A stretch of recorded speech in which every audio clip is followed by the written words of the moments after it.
आज हम एक कहानी में उतरने वाले हैं। एक ऐसी कहानी जो एक रात के सफर के बारे में है। लेकिन असली अंधेरा बाहर नहीं, किरदारों के मन के अंदर है।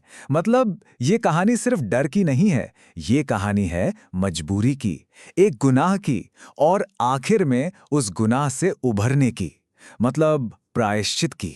कहानी की शुरुआत ही इन लफ्जों से होती है और सुनते ही ऐसा लगता है जैसे हम भी उसी माहौल में पहुंच गए हैं। सोचिए, एक सुनसान रात, एक बैलगाड़ी का सफर और एक ऐसा सन्नाटा जो कानों में चुभ रहा हो, जैसे किसी बड़े तूफान से पहले की शांति नहीं होती, बिल्कुल वैसा ही।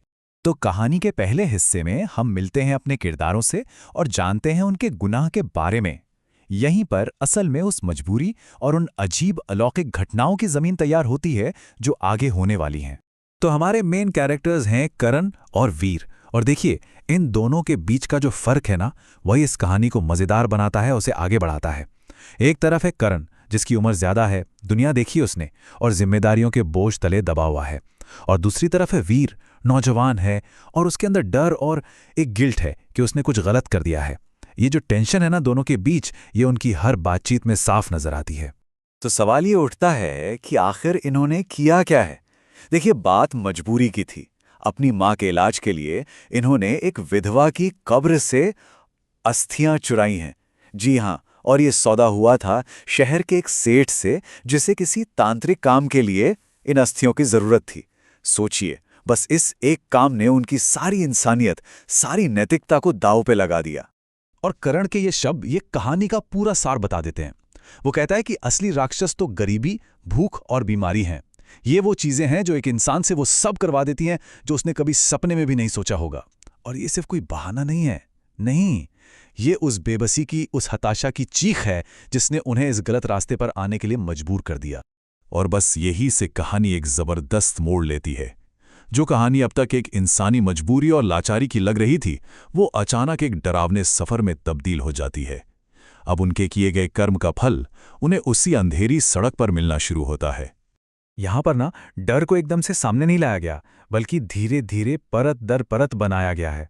सोचिए, सबसे पहले बैलगाड़ी का बैल एक ऐसी जगह रुक जाता है जैसे सामने कोई अनदेखी दीवार हो।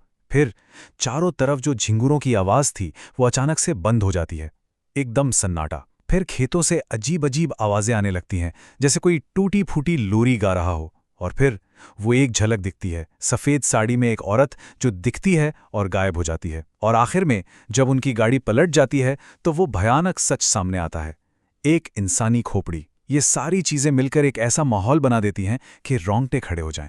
तो अब डर अपने पीक पे है, अपने चरम पर। और ठीक इसी मोड़ पर हमें उस आत्मा का असली मकसद पता चलता है। वो बदला लेने नहीं आई है, वो मुक्ति चाहती है। और ये जो सीन है ना, ये डर को एक बिल्कुल ही अलग लेवल पर ले जाता है।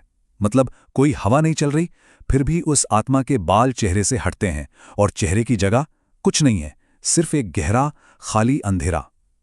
ये सीन हमें बताता है कि वो अब कोई इंसान नहीं है, बल्कि एक अधूरी, एक बेचैन शक्ति है। और फिर आता है कहानी का सबसे जरूरी डायलॉग, एक ऐसी आवाज जो कानों से नहीं सुनाई देती, बल्कि सीधे उनके दिमाग में गूंजती है, ले चल मेरे घर। बस इसी एक लाइन पर पूरी कहानी पलट जाती है।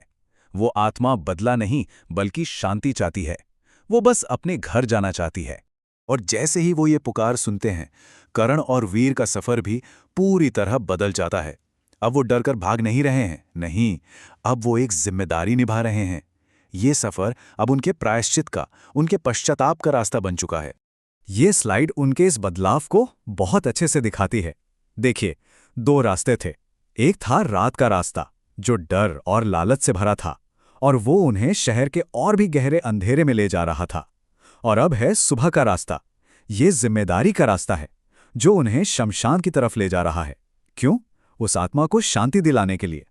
और करण का ये कहना कि कोई और रास्ता ढूंढ लेंगे बेटा, इंसान बनकर जीना है, भूत बनकर नहीं, ये लाइन उसके कैरेक्टर में आए पूरे बदलाव को दिखाती है। उसने पैसों के ऊपर अपनी इंसानियत को चुना है। अब उसके लिए क्या सही है, क्या गलत, इसके मायने पूरी तरह बदल चुके हैं।